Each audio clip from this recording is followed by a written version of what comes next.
조드레박 신부의 영적 일기. 주님, 여기에 당신의 영광을.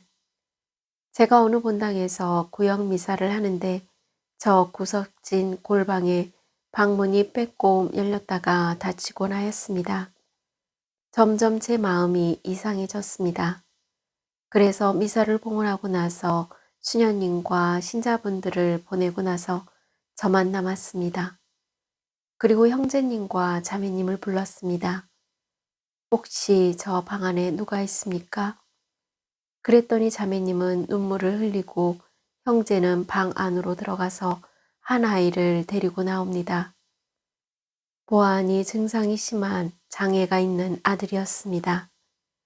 아니, 사람이 아니라 짐승이었습니다.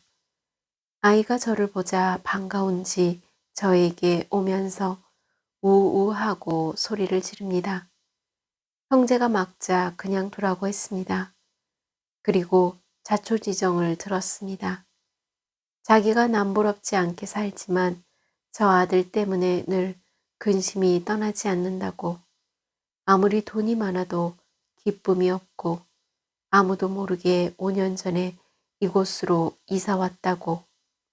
그래서 신자들은 이런 사정을 모른다는 것입니다. 그래서 저와 형제님과 자매님, 아이, 그리고 막 학교에서 돌아온 중3 누나가 와서 손을 잡고 기도하였습니다. 지금 당장 이 아이를 밖으로 성당으로 데리고 나오기 두렵고 무섭다고 하더라도 가족들이 기도해 보시라고 하였습니다. 분명히 기도하시면 성령께서 주님의 영광을 이 가정 안에 보여주실 거라고 말하고 사제관으로 돌아왔습니다. 그리고 궁금했습니다. 하느님께서 어떤 모습으로 그 가정에 당신의 영광을 보여주실까? 그런데 그대로 시간이 한참 흘렀습니다. 제가 그 본당에서 3년을 살고 그 본당을 떠나는 송별 미사를 하는데 그 아이가 미사 중에 저의 눈에 보이는 것입니다. 그 가정에 기도가 시작되니 예수님께서 그 가정에 생기를 불어넣어 주신 하느님의 영광이 드러난 것입니다. 이제 성령 강림 대축일을 맞이하면서 기도할 때마다 성령을 받고 주님이 그 자리에 계심을 깨달았습니다. 오늘 복음을 보면 제자들은 유다인들이 두려워서 문을 모두 잠가놓고 있었습니다. 왜냐하면 제자들은 주 예수님께 대한 배반으로 숨어 있으면서도 숨을 쉴 수가 없을 정도로 힘들었을 것입니다. 그래서 제자들은 함께 모여 기도하고 있었습니다. 그때 주 예수님께서 기도하는 제자들에게 나타나시어 숨통을 열어주시면서 말씀하셨습니다. 평화가 너희와 함께. 그러고 나서 당신의 두 손과 옆구리를 보여주셨습니다. 더는 두려워하지 말라. 더는 부끄러워하지 말라. 더는 너희가 혼자라고 생각하거나 외로워하지 말라고 하신 것입니다. 이렇게 주 예수님께서는 말씀과 당신의 몸을 보여주심으로써 제자들에게 성령으로 용서받았음을 느끼게 해 주셨습니다. 그리고 제자들에게 두려움에서 벗어나 기쁘게 살아갈 방법을 가르쳐 주십니다. 성령을 받아라. 너희가 누구의 죄든지 용서해 주면 그가 용서를 받을 것이고 그대로 두면 그대로 남아 있을 것이다.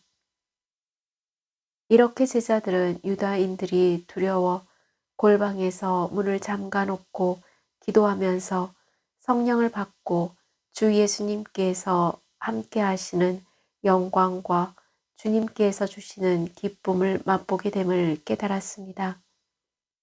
성령께 의지하면서 살아가라 는 말씀입니다. 지금 이 일들을 시작할 때인지 이 일들을 계속할 것인지 아니면 이 일을 멈춰야 할 때인지를 잘 판단할 수 있도록 도와주시겠다는 것입니다.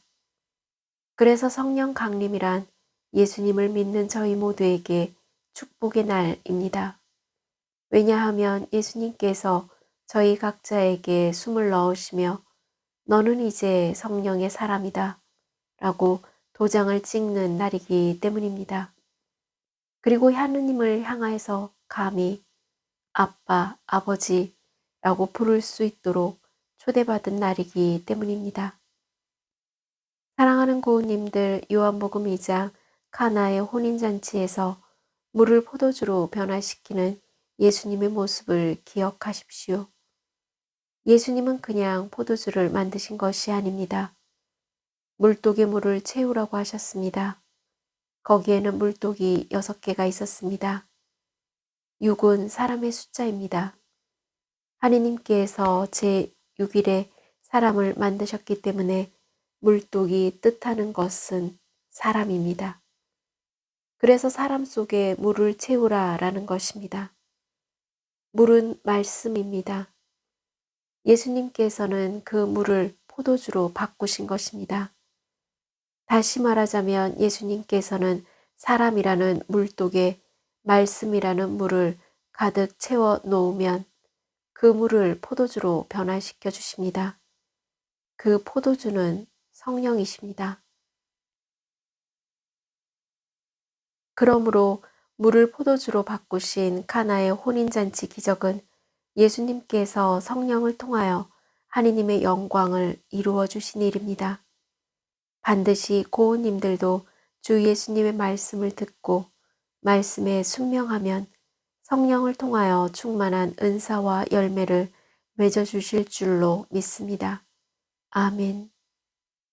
저 두레박 사제도 주님 당신의 영광을 드러내소서 라고 기도하면서 몸과 마음이 아픈 고우님들과 아픈 이들을 돌보는 고우님들 그리고 고우님들의 자녀에게 주님의 치유와 회복의 은총이 임하기를 기도합니다. 영적 일기를 마무리하면서 물을 포도주로 바꾸시는 기적을 보여주신 예수님께서 고우님들의 삶의 자리에서 성령을 통하여 주님의 영광을 이루시는 치유와 회복의 은총을 누리시기를 주님의 이름으로 강복합니다. 아멘.